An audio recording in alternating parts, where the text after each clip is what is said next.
Okay, so we will do this as a screen capture because then you can see the cursor moving as well. I could have done that all the time, but anyways. So this chapter, we finished convection. This chapter is on the meridional structure of the atmosphere. For obvious reasons that Earth is a sphere, and we looked at the energy balance, but we haven't done the equator to pole temperature gradient.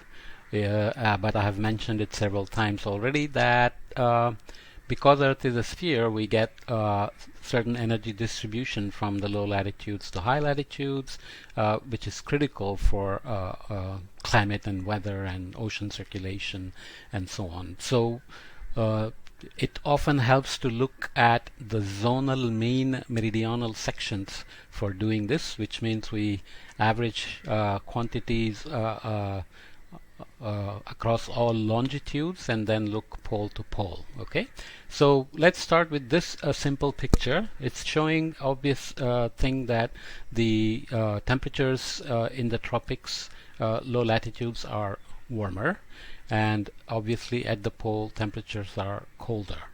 Without doing anything about energy balance, we know that much. So you can imagine that using our ideal gas law, P equals rho RT, warm temperatures are going to give us a low density on average, and low temperatures are going to give us high density.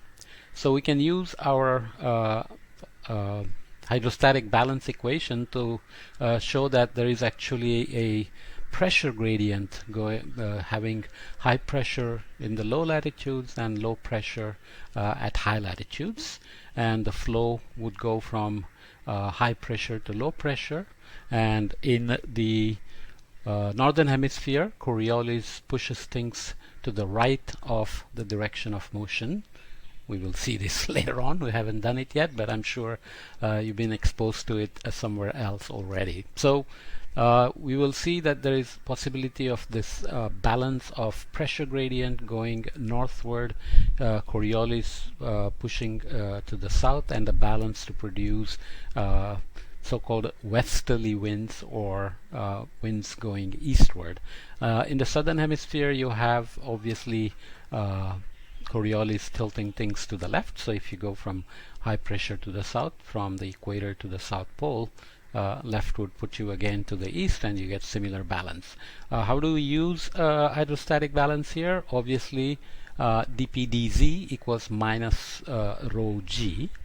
And here we are looking at a gradient of density using temperature, or you can do gradient of temperature by replacing density using ideal gas law. But nonetheless, density, let's say in the northern hemisphere, going from low density at low latitudes to high density at high latitudes.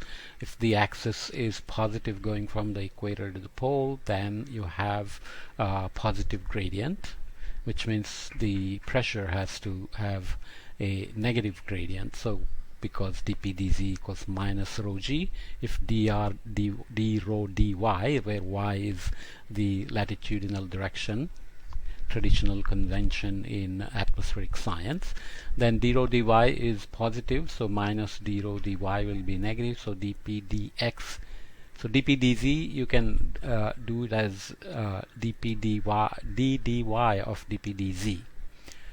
Okay, so you can exchange it and say dp dy and then take the ddz. So ddz of dp dy. dp dy has to be negative, so it has to be from high pressure to low pressure. So simple math you can do. I didn't say it very clearly, but it's pretty obvious. If density has a positive gradients to the north, then pressure will have a negative gradient to the north. Okay, good.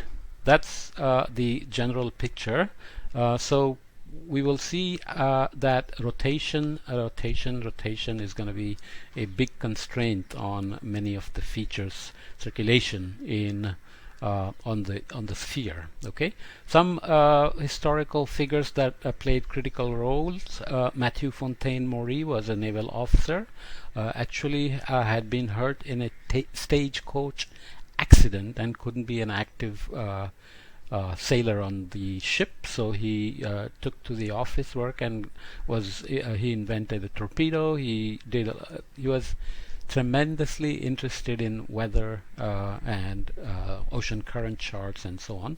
So he systematically studied these things and produced maps of ocean currents, marine winds, and even would advise ships on paths to take to reduce disadvantages of the winds or take advantage of the currents and the winds. Okay, and Evangelista Torricelli, I don't know if that's how you say it, but sounds nice when you say it in Italian style. Evangelista Torricelli was the first person to create a sustained vacuum.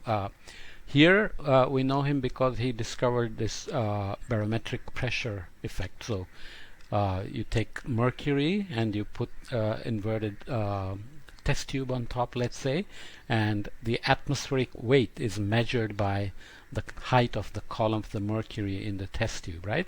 How do you weigh the atmosphere, or how do you measure pressure? The simplest thing was this barometric pressure measurements. Wilhelm Bjerknes, Norwegian meteorologist, came from an interesting family. His father, Carl Bjerknes, was a hydrodynamicist, and Wilhelm's son, Jakob Bjerknes, is famous in the ENSO business for the so-called Bjerknes feedback that we will look at later on. Okay, so Wilhelm and Jakob together established network of meteorological observations, and he started the so-called Bergen school. I don't know if it's called Bergen in Norway, but I like saying Bergen. Bergen school is famous for synoptic concepts of cyclones, fronts, air masses, and so on. George Hadley, we'll come back to it. Hadley Cell, you may have heard of it, is named after him. So let me stop this here and start the radiative forcing meridional sections of it in the next podcast. Okay, so meridional structure of the atmosphere can allow us to learn lots of things by simply looking at the zonal mean meridional structures and learn a lot about the physics and force balances and so on.